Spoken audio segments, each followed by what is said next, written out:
Salut les fans du FC Barcelone, salut les fans du football, j'espère que vous allez bien aujourd'hui parce que moi je pète la forme. Vidéo d'avant-match du FC Barcelone face au Real Valladolid, match qui va précéder le grand final, le match le plus décisif en Liga face au Real Madrid qui est le Classico. On va d'abord revenir sur tout ce qui se passe autour du club, les blessés, les retours de blessures. Tout cela sera donné dans cette vidéo. Alors si tu es nouveau sur la chaîne, n'hésite surtout pas de t'abonner et d'activer la cloche de notification, ça fait toujours plaisir. On va commencer avec Jules Koundé qui s'est blessé face à Inter de Milan. Il n'a pas terminé la rencontre et les médecins du club ont donné comme diagnostic une période d'absence de 3 semaines. Mais vu la combativité et la discipline de Jules Koundé, je pense qu'il va revenir bien avant. Mais malheureusement, il va rater le match retour face à Inter de Milan et il va rater le Classico du 11 mai face au Real Madrid. Donc celui qui va assurer l'intérim, c'est Eric Garcia et j'espère qu'il va répondre aux attentes. En tout cas, moi j'ai confiance en lui. En parlant de blessures, je vais vous mettre juste là une petite capture d'écran qui résume tous les absents. On va d'abord commencer par Marc Bernal qui a une période d'absence inconnue. Jules Koundé 3 semaines, Marc Casado 3 semaines,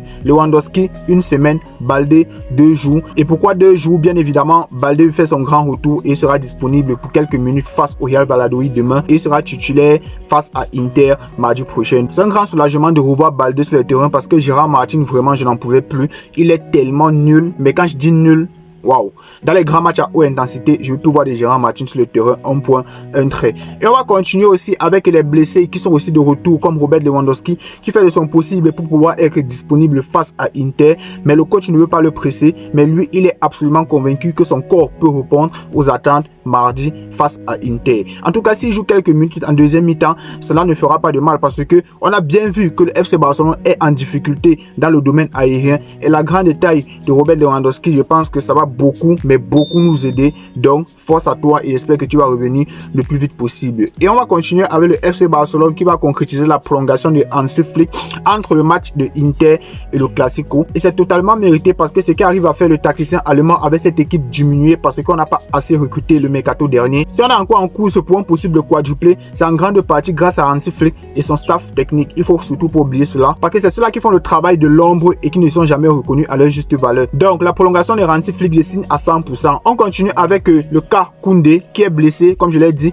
il devrait se concentrer sur une récupération lente en revenant progressivement contre Villarreal et Athletic qui sont les deux derniers matchs en Liga, puis être prêt pour la finale à Munich si le Barça y arrive. Ça c'est l'information qui nous a été relayée aujourd'hui et je pense que c'est tout à fait normal en fait. Jules Koundé, il ne faut pas qu'il se presse pour avoir une possible rechute. On continue aussi avec l'équipe de la semaine en Ligue des Champions et on retrouve 3 Barcelonais dont Rafinha, Lamine Yamal et Pedri. Et ce sont tous les 3 des offensifs. Vraiment, ça reflète exactement la physionomie du match aller face à Inter. On continue avec Lamine Yamal qui a changé sa photo de profil. Je vais vous mettre ça ici. Vu qu'il a teinté sa tête en jaune, qui dit jaune dit Sangoku. Qui dit Sangoku dit Super Saiyan 2. Donc je pense qu'il est en mission vraiment pour mardi et j'espère qu'il va nous pondre une masterclass comme face au match aller. Mais de toute façon, moi je m'en fais pas trop. Je sais qu'il va répondre présent. On continue aussi avec la grosse rotation qui est attendue face au Real Valladolid. Je crois que les titulaires, il y aura Ter Stegen parce que c'est tombé. Je vais vous mettre une capture d'écran. Ter Stegen qui s'est blessé le 22 septembre, qui sera de retour dans les goals du FC Barcelone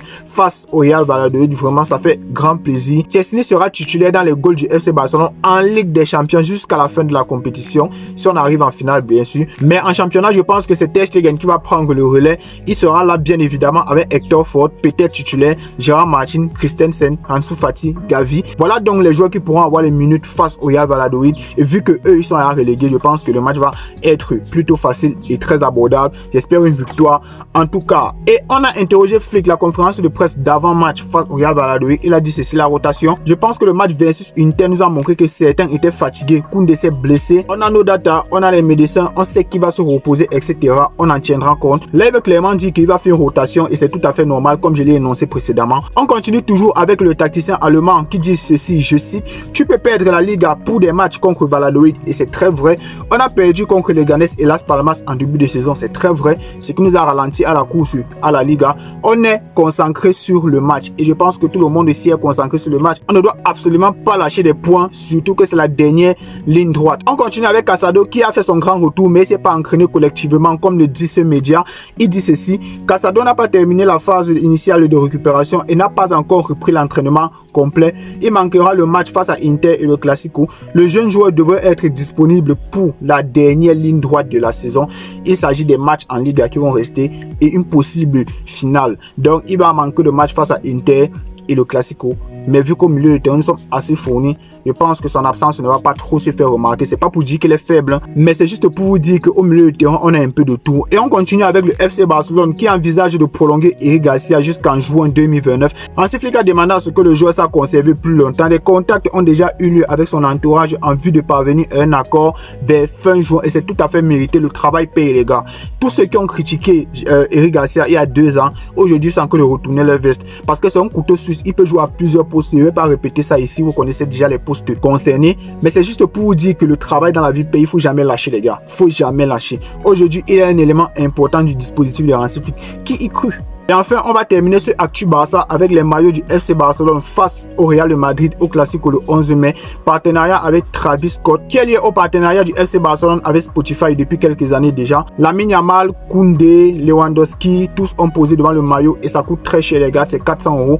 À part si vous allez avoir les Chinois dans vos différentes boutiques, je sais pas, en Afrique et tout. Parce qu'il y en a, ils font toujours de la contrefaçon. Donc, si vous avez les tales, si vous êtes vraiment chargé, vous pouvez acheter le maillot à 400 € sur leur site, qui est même déjà en solde out, les gars ont tout ramassé dans les magasins. Mais sinon, il y a toujours la contrefaçon à côté et ça coûte pas cher. Et je pense que c'est cela que je veux prendre. Ici, on est pauvre, on n'a pas l'argent. Et on va enchaîner directement avec le 11 de départ. Au goal, il y aura Ter Stegen, bien évidemment. En défense centrale, je titularise Christensen et Araujo, une très bonne charnière centrale, je trouve. À droite, je mets Hector Ford. À gauche, je mets Gérard Martin. En double pivot, je titularise Gavi et Frenkie de Jong. En numéro 10, je mets Pablo Torres qui n'a pas joué durant ces derniers matchs. En numéro 9, je mets Pau Victor pour pouvoir faire souffler Ferran Torres qui enchaîne beaucoup ces derniers temps. À droite, je mets Fermin Lopez et à gauche, je mets Rafinha. Je pense que l'équipe est assez compétitive. Lamine Yamal peut entrer en deuxième mi-temps si le match est un peu bloqué et tout, pour juste avoir du rythme en fait. Pour juste avoir du rythme. Je pense que là, l'équipe est assez compétitive pour gagner face au Real Valladolid. Voici mon 11 de départ et d'ici là, on se retrouve pour le débrief final. Prenez soin de vous. Ciao.